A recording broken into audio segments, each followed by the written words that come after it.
Sunday पनि हतार हुन्छ। यतिको भिडभाड चाहिँ हुनुपर्छ। पुरा सिजन लागिरहेछ यहाँ।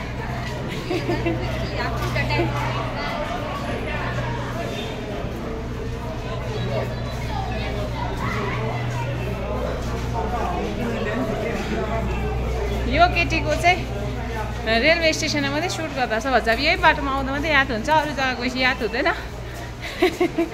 त्यही भनेर नि है। यहाँ हेर न त दुईजना त हरियो मकै खोल्याम खोल्याम खोल्याम खोल्याम। कता तेर्सो जानु?